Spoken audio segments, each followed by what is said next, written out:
ഇന്ന് അക്ബറിന്റെ ഭാഗത്തു നിന്നുണ്ടായ ഒരു ഒരു കമന്റ്, ഒരു സ്റ്റേറ്റ്മെന്റ് തീർത്തും അനാവശ്യമായിട്ട് തോന്നി. പുള്ളി ഒരു തമാശയ്ക്ക് പറഞ്ഞായിരിക്കാം. മനസ്സിലൊന്നും വെച്ചിട്ട് പറയുന്നതല്ല. അക്ബറിന്റെ ഒരു സ്വഭാവം എന്ന് പറയുന്നത് ഇങ്ങനെ എടുത്തടിച്ച പോലെ വെട്ടിത്തുറന്ന് എല്ലാ കാര്യങ്ങളും തമാശയായിട്ട് അങ്ങ് പറയും. ഈ രേണു സുധിയുടെ കേസിലും പുള്ളിക്ക് പറ്റിയത് അങ്ങനെയാണ്. മൂപ്പര് മനസ്സിലൊന്നും ചിലപ്പോൾ വെച്ചിട്ടായിരിക്കില്ല പറയുന്നത്. പക്ഷേ ചില കാര്യങ്ങൾ മറ്റുള്ളവരെ ഭയങ്കരമായിട്ട് ബാധിക്കും. ഈ ആദിലയുടെ കേസില് അക്ബർ പറഞ്ഞൊരു ഡയലോഗ്, നിങ്ങളെ കാണാൻ വേണ്ടിയിട്ട് മറ്റേ ദിയാസന ഇനിയിപ്പോൾ വരുമല്ലോ.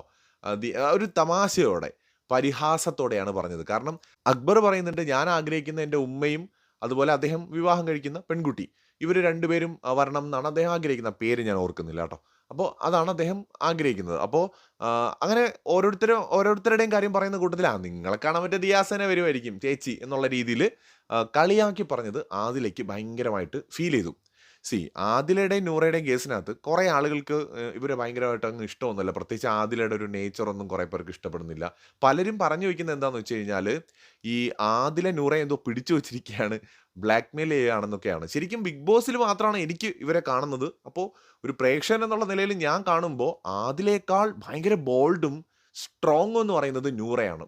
നൂറയല്ല ഇവിടെ കരഞ്ഞത്, ഇവിടെ കരഞ്ഞത് ആദിലയാണ് ആദ്യം. ആദിലേക്കാൾ മികച്ചൊരു ഗെയിമറും നൂറയാണ്. കാരണം നൂറ വളരെ സ്ട്രോങ് ആണ്, പവർഫുൾ ആണ്, ഭയങ്കര ബോൾഡാണ്. നമ്മൾ കാണുന്ന പോലെ കാണുമ്പോൾ ഭയങ്കര ക്യൂട്ടാണ്.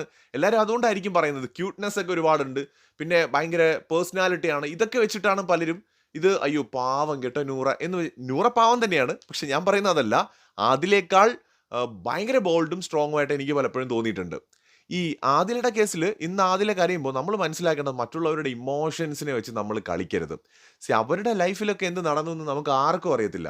അത് അവരുടെ സ്വകാര്യമായ വിഷയങ്ങളാണ്. ആരുടെയും അനുഭവങ്ങൾ നമുക്കറിയാത്തിടത്തോളം കാലം നമ്മൾ അവരെ പരിഹസിക്കാനും കളിയാക്കാനും ഒന്നും പോകാതിരിക്കുക. ഓരോരുത്തർക്കും അവരവരുടേതായിട്ടുള്ള വിഷമങ്ങളും സങ്കടങ്ങളും ഒക്കെ അവരുടെ ജീവിതത്തിലുണ്ടാവും. ഇവിടെ അക്ബർ പറഞ്ഞത് ചിലപ്പോൾ തമാശയ്ക്കായിരിക്കാം. അക്ബറിനെ പോലെ അക്ബർ ജസ്റ്റ് അത്രേ പറഞ്ഞുള്ളൂ. ഭയങ്കര മോശമായി കമന്റ് ചെയ്യുന്ന എത്രയോ മനുഷ്യർ നമ്മുടെ വീഡിയോകളുടെ താഴെ ഞാൻ കാണാറുണ്ട്.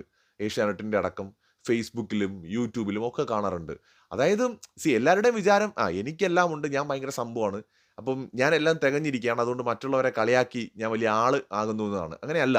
ഈ മറ്റുള്ളവരെ കളിയാക്കുന്നവർ മനസ്സിലാക്കേണ്ട കാര്യം, ജീവിതത്തിൽ ഇതിനേക്കാൾ മോശം അനുഭവങ്ങളായിരിക്കും നമ്മളെ കാത്തിരിക്കുന്നത്.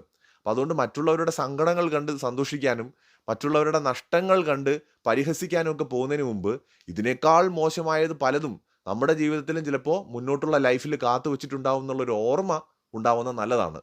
ആദിലയുടെയും നൂറയുടെയും എന്നല്ല, അവിടെയുള്ള ഓരോരുത്തരുടെയും ജീവിതാനുഭവങ്ങൾ അവരവരുടേതാണ്. അവരുടെ സങ്കടങ്ങളും വേദനകളും അവരുടേതാണ്. അവരാണത് അനുഭവിച്ചത്. അവർക്ക് മാത്രമേ അതിൻ്റെ തീവ്രത മനസ്സിലാകൂ എന്ന യാഥാർത്ഥ്യം മറന്നു പോകാതിരിക്കുക. മറ്റൊരു വീഡിയോയുമായി വീണ്ടും കാണാം.